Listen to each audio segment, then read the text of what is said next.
Teleproyecto, Arquitectura en Televisión. Declarado de interés nacional por la Secretaría de Cultura de la República Argentina.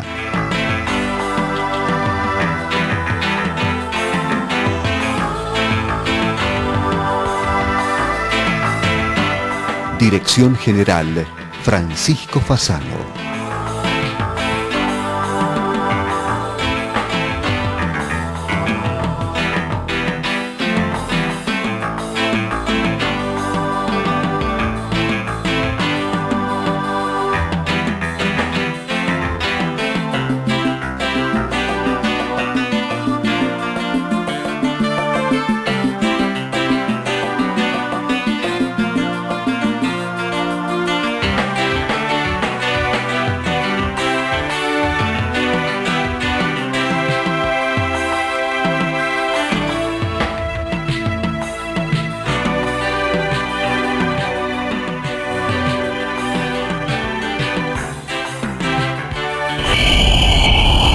Tener una casa que ahorra energía es cuidar tu otra casa, el planeta. Con el sistema Knauf se construyen viviendas térmicas que conservan más tiempo la temperatura interior, ahorrando energía. Knauf, calidad alemana, industria argentina. 3060, cuadernos latinoamericanos de arquitectura. Consíguela por suscripción o en los mejores kioscos y librerías. Occhipinti, placards, interiores y vestidores, un sistema modular personalizado. Descubra el placer del orden en Cerrito y Juncal. Occhipinti, tecnología en placards.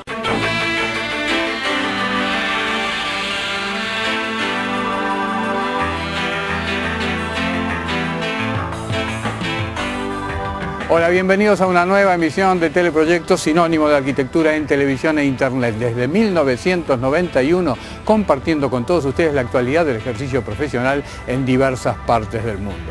Hoy pondremos en sus pantallas la entrevista exclusiva realizada al arquitecto rosarino Pablo Benetti, residente en Brasil desde hace 40 años, especializado en la urbanización de las favelas. Un diálogo lleno de conceptos realizado en el marco del pasado Congreso Internacional de Arquitectura Latinoamericana, en el cual él fue uno de los disertantes. Comienza la nota refiriéndose a las características que debe tener una política de vivienda. La política de vivienda, una política fundamentalmente destinada a clases sociales, camadas sociales más desfavorecidas, puede de alguna manera contribuir para un desarrollo urbano y social mejor o peor de acuerdo con su diseño, ¿no? El segundo momento que yo traté muy rápidamente, el momento de la dictadura militar, de las dictaduras militares que son muy parecidas, pero que en general, digamos, tuvieron un efecto desastroso en nuestras ciudades, imponiendo un padrón de grandes conjuntos habitacionales, grandes conjuntos demandan grandes terrenos nunca están cerca de la ciudad, está muy lejos, entonces producieron una acción muy perversa, que diría hasta casi que un confinamiento de parcelas importantes de la población en lugares muy distantes y con poquísimas posibilidades de desarrollo social. Y el momento actual en Brasil, que es muy auspicioso, porque no apenas porque se generaron 15 millones de empleos de 2003 hasta hoy, hay 31 millones de personas que pasaron de clase social. Esto es importantísimo. Pasar de clase social no es un problema de comprar un televisor, que también pasa con eso, pero es un problema de tener mayor capacidad de endeudamiento. Cuando la gente se siente que tiene una cierta estabilidad y una posibilidad de futuro, comienza a pensar, comienza a soñar. Y soñar es mercado se funciona de esa manera. Entonces, hoy en Brasil tenemos, gracias a este gran momento de desarrollo económico, una coyuntura extremadamente favorable que nos permite pensar una cosa que yo creí que no la iba a ver en vida, que es la idea de realmente resolver el déficit habitacional. Por la primera vez, trabajo en esto más de 30, 40 años, y por la primera vez es posible pensar esto, y no es un deseo sin fundamento, es un deseo con recursos económicos para que esto se concretice. mostré dos ejemplos rápidos. Uno, Pedregulho, que es de Reidi, que es una obra fantástica, totalmente innovadora, inclusive en los conceptos, que no es una habitación apenas, es la casa, junto con el puesto de salud, con el club donde hay una pileta de 25 metros para nadar, y con la escuela, y con un mercado, y con una lavandería colectiva. Fíjate qué locura de idea. O sea, la idea de que se puede, inclusive los departamentos no tienen prácticamente área de servicio, porque la idea es fortalecer esta organización colectiva. Es muy, muy curioso esto.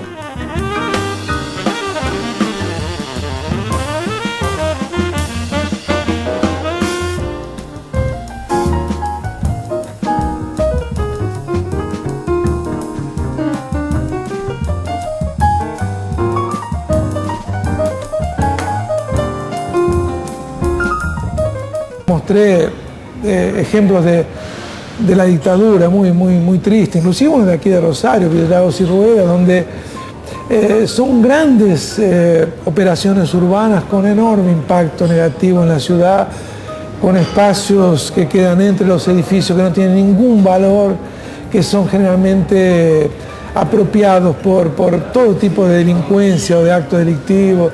En fin, son cosas de mucho más mala calidad, digamos, no son ejemplos para ser mostrados, apenas para mostrar cómo no hacer, digamos. Y mostré también algunos trabajos míos de intervención en áreas centrales y de intervención en urbanización de favelas. Y el último trabajo que estoy haciendo, que es un trabajo muy desafiador, porque es una antigua reserva florestal, gran parte de ella con la vegetación intocada de la Mata Atlántica, son 420 hectáreas, y que viene sufriendo un proceso de expansión de la malla, de la grilla urbana muy fuerte, vía invasiones y tal, y nos tocó a nosotros hacer el colchón, digamos, cómo hacer una ocupación programada. Una cosa que yo nunca había pensado en mi vida es hacer una política preventiva. La primera vez en mi vida que el Estado, a partir de un programa y de la existencia de recursos, naturalmente, hace una política de anticipación. Fíjate que eso es importante, porque vos podés tener exactamente la misma densidad que tenés en una favela, con una calidad de proyectos 50, 500 veces mejor. El problema es que vos no lo tenés porque vos llegás cuando la cosa está concretizada. Ahora, si vos llegás antes, y este es la posibilidad que estamos trabajando, si vos llegás antes, vos vas a hacer con que se preserve, se mantengan los cursos de agua, los ríos libres. Alrededor de los cursos de agua de los ríos se creen parques urbanos, que estos parques urbanos le transfieran cualidad a las viviendas que están al lado. Entonces, todo es posible cuando uno tiene la posibilidad de planificar de una manera anticipada. Es un trabajo muy delicado, me deja sin dormir algunas noches, porque en realidad es una responsabilidad enorme, porque uno cuando abre una área tiene que abrirle, es como abrir una canilla. Uno puede abrir muy rápido, puede abrir despacito, en este caso hay que abrirla a las gotitas, pocas gotitas, después un poco más, después un poco más. Pero si se abre de una manera irresponsable, yo voy a ser culpado por haber, digamos, derrubado una parte de la Mata Atlántica, desde el punto de vista ambiental haber hecho un enorme trastorno, etcétera, etcétera. La intervención debe ser seguramente solucionar situaciones como esta. Este es un río en la época, no en la época de lluvia, en la época de seca. En la época de lluvia este río viene hasta aquí, y lleva junto esas calles, lleva junto vidas humanas. Entonces la idea es que estos ríos tengan una continuidad desde acá arriba, pasando por todas las favelas y de alguna manera en su camino, digamos, creen parques urbanos.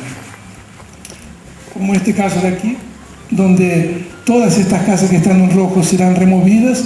Aquí está el río tendrá un parque, una área de inundación mucho mayor, que de hecho la área de inundación real, no es ninguna invención nuestra. Y estas casas serán relocalizadas en esto que ustedes ven aquí arriba, son casas construidas por el programa federal. O la idea de trabajar con este río, con dos avenidas canales muy distantes una de la otra, casi 70 metros entre una y otra, y donde en el medio va a pasar este parque urbano.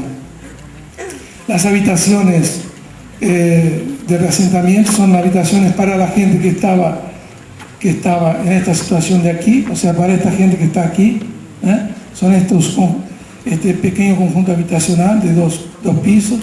También hay toda una política de recuperación de los pabellones antiguos. Este es un pabellón de enfermos mentales, hoy está totalmente ocupado y canibalizado, y la idea nuestra fue dividirlo en propiedades en este sentido.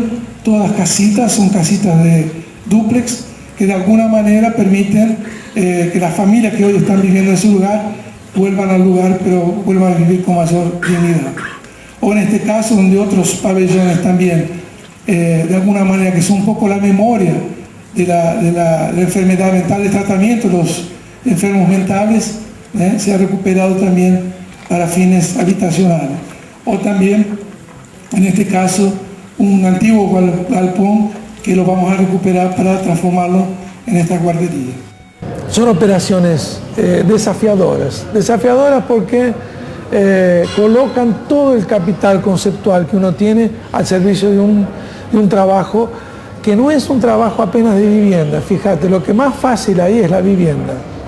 Lo más difícil, mi dificultad mayor en este momento, está haciendo qué privado consigo seducir para que las áreas públicas que se abran tengan una vitalidad, digamos, compatible, que desestimule una ocupación informal. Yo voy a abrir algunas áreas para áreas de inundación, son wetlands, áreas que al lado del río habrá, por ejemplo, canchas de fútbol. Pero son canchas de fútbol que cuando el río está bajo funcionan, cuando el río se llenan las canchas de fútbol y mañana se restablecen de nuevo. Ningún problema en cuanto a esto. El problema es que, ¿será que yo voy a tener suficiente vitalidad para que todos estos espacios al lado del río estén de alguna manera socialmente ocupados, de forma tal que no sean ocupados por otras finalidades?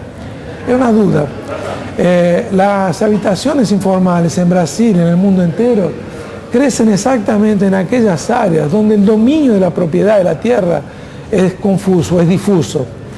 Las áreas al lado de los ríos son unas típicas de esas, porque todo río, por la ley nacional en Brasil, tiene una área que se llama faja marginal de protección, que es el área que se espera que el río, cuando llena, se la llene, digamos. Y son exactamente en esas fajas que se ocupa la población más pobre.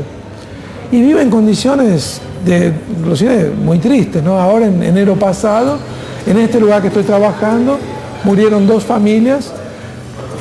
Para mi conciencia, para mi tranquilidad de conciencia, eran familias que estaban avisadas, que sabían que tenían que salir, estaban con la casa identificada y dijeron que no querían salir porque estaban especulando con una negociación mejor con la municipalidad. Esto me deja tranquilo en la conciencia, pero me deja sin dormir la noche siguiente, porque fue gente que se murió inútilmente, porque nosotros estábamos trabajando en ese lugar, sabíamos que esas casas tenían que salir y en todo caso, especulación de la familia, demora de la municipalidad, en fin, por N factores se mueren una familia entera con chicos chiquititos, digamos, muy chiquititos, es 4 y 8 años. Eso es terrible. Dormir con una situación de esa es muy difícil. Ahora, fíjate, exactamente eso. Lo que nosotros decimos, bueno, si tenés una posibilidad de una ocupación preventiva, decir, no, ahí no ocupes, ahí hay riesgo. Hay una historia a contar, hay problemas que se pueden evitar teniendo una ocupación más inteligente. Esto es lo que estoy trabajando y lo que acabé mostrando en la parte final de mi conferencia.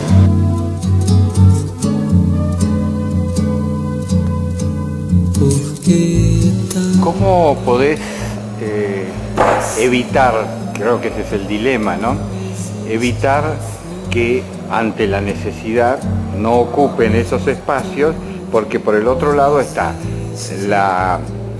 planteabas en tu conferencia que la falta de oferta es justamente la que hace que todo vaya a la favela, hoy la salida a la favela, ¿no? Eso es una pregunta muy inteligente, porque en realidad nosotros decimos que el mercado habitacional es como un vaso comunicante. Cuando uno llena en un lugar y deja vacío el otro, en fin, las cosas se equilibran. Entonces, la favela es una opción. Hoy Antiguamente, hay toda una romantización en esto y creo que ser romántico en esto no sirve de nada. Pero la favela antiguamente tenía un poco esa cosa de que la familia venía primero, llamaba a los otros, después... Esto, las migraciones internas en Brasil acabaron 20 años atrás. Entonces la movilidad interna que ocupa las favelas es una movilidad de gente que tiene oportunidades de una mejor localización en la ciudad y pronto, digamos. Y gente que tiene una necesidad de habitación no resuelta. Básicamente es esto. Ahora, si nosotros pensamos en la posibilidad de otras ofertas de habitación, las camadas superiores de la favela, hoy por hoy, tienen condiciones de pagar un departamento, no probablemente un departamento en el área central, no probablemente un departamento de 200, 100 mil pesos, pero tienen condiciones de pagar un departamento de 60, 50, con subsidio habitacional como tenemos hoy.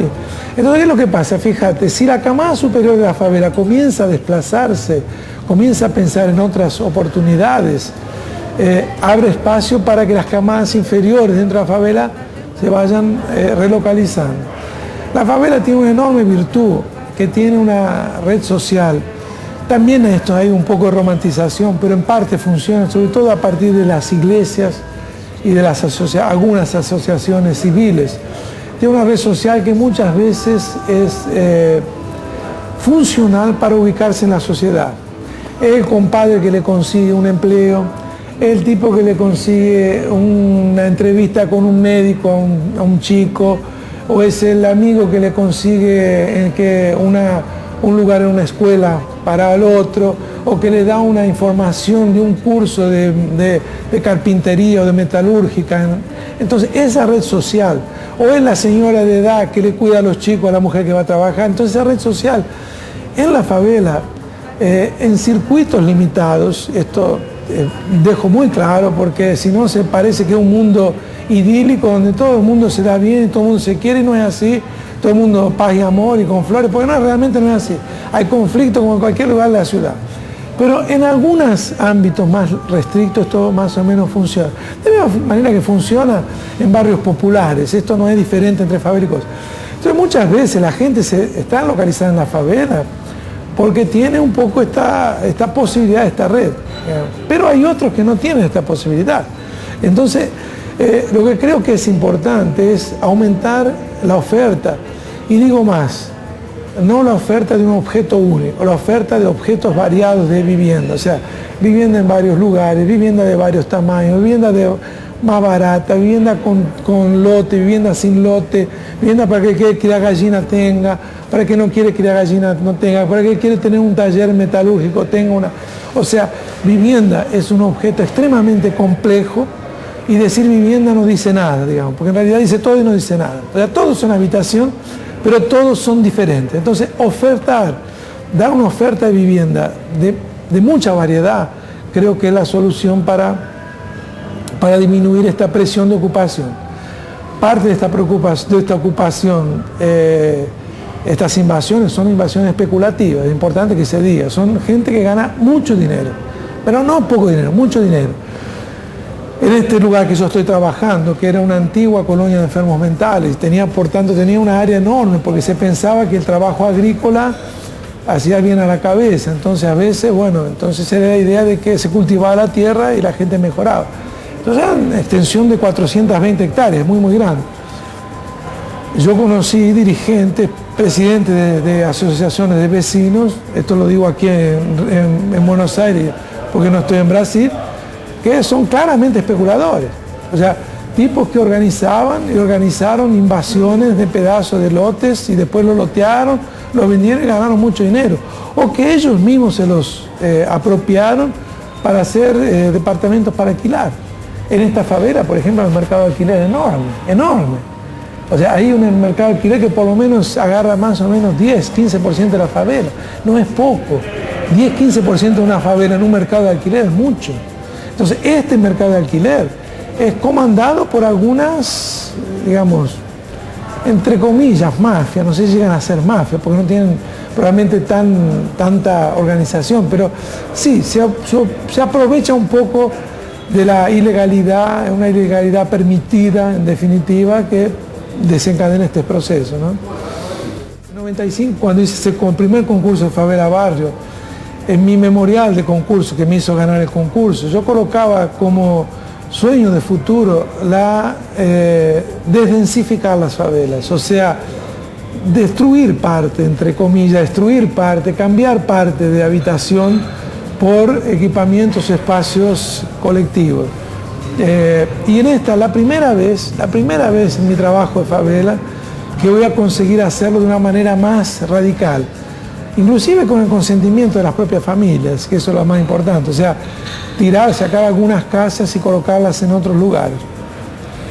El mercado de trabajo para esta gente que vive en este lugar es la industria farmacéutica, que es el gran polo de trabajo a 10 cuadras, entonces muy cerca, una área industrial sofisticada. El mercado de trabajo es la construcción civil, muy cerca también en la Barra de Tijuca, que es también uno de los lugares de boom inmobiliario, o el servicio en la Barra de Tijuca, restaurante, mozo de bar, cocinero, chef de cocina, etcétera, etcétera, etcétera. Entonces, o en los clubes de condominio, etcétera. Entonces, este es el mercado de trabajo. Esta población en general, al contrario de otras poblaciones, no tiene hábitos muy rurales, digamos, ¿no? Por ejemplo, ofrecerle un lote para que tenga un cultivo no sirve de nada. Yo estoy ofreciendo lotes colectivos para cultivo, pero ahí ya con otra experiencia asociada a una industria, no es una industria, es un grupo de investigación farmacéutica nacional, que es la Fundación Osvaldo Cruz de Salud, que es la que hace todas las vacunas en Brasil. Entonces estamos haciendo un trabajo experimental de plantas medicinales nuevas y hay cultivo, en fin, hacer de esto inventar una historia social con esto. Pero es diferente, digamos, esto es más para gente que usa internet y menos gente que tiene hábito rural.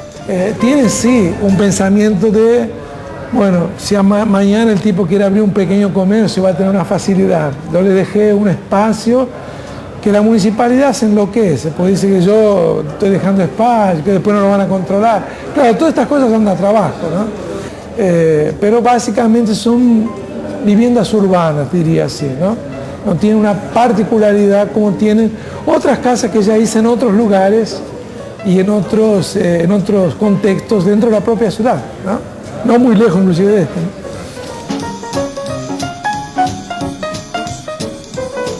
Esto que mostré fueron trabajos de habitaciones que tienen un valor patrimonial muy importante, porque son la mayor parte del siglo XIX, que configuran un tejido urbano muy simpático en la ciudad, que son importantes porque a veces son parte de un conjunto urbano, no es una casa aislada. Entonces, es una casa que se deterioró, pero el resto más o menos se mantiene. Entonces, las intervenciones son cirúrgicas, pero tienen un enorme valor porque, además de recuperar el valor patrimonial de la edificación, localiza estas camadas más pobres, más mezcladas. ¿Y cuándo las localiza más mezcladas? Si fueran 500 casas juntas, iba a tener un protesto porque iban a decir, no, 500, ¿por qué para ellos, pero no para nosotros? Pero como son una, dos, la resistencia es menor.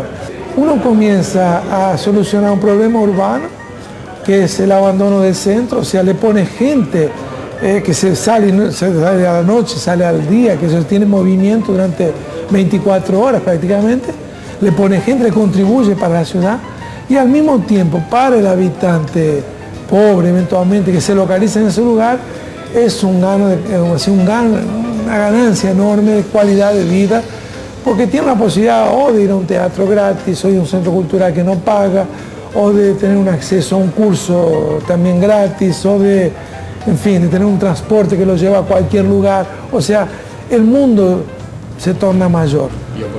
Y oportunidades de trabajo también. Casas para pobres no son casas pobres, y que muchas veces se confunde estas dos cosas, y cuando se confunde el resultado es muy malo, no apenas para los pobres, para la propia ciudad. Colocar un mensaje en este contexto tan complejo de las ciudades que nos toca vivir y tan rico por el otro lado. Yo no soy un agradecido, soy muy feliz de vivir en este momento. No tengo ninguna saudades, hablando en portugués, de momentos pasados, no tengo nada de eso. Tengo un apego a los desafíos del futuro.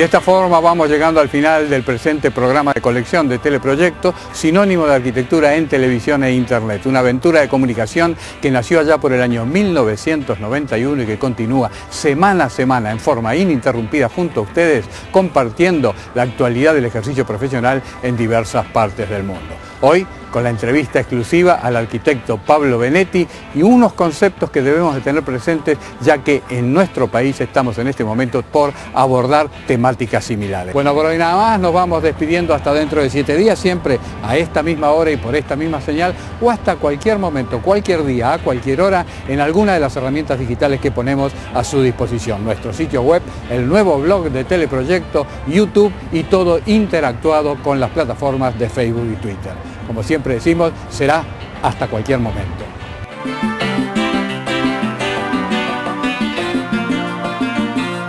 La solución a las inundaciones ya está en camino, haciendo las obras que la ciudad necesita. 2 canales aliviarán la cuenca del arroyo Maldonado, duplicando la capacidad de drenaje. Tuneleras de última tecnología trabajan las 24 horas para dar respuesta a las necesidades de los vecinos. Ministerio de Desarrollo Urbano, Gobierno de la Ciudad.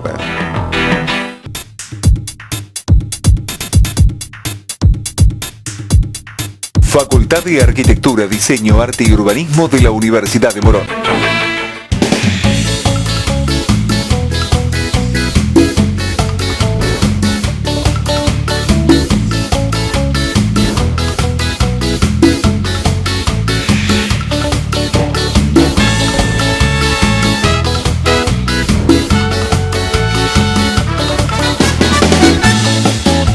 Banco Ciudad te quiere ver crecer.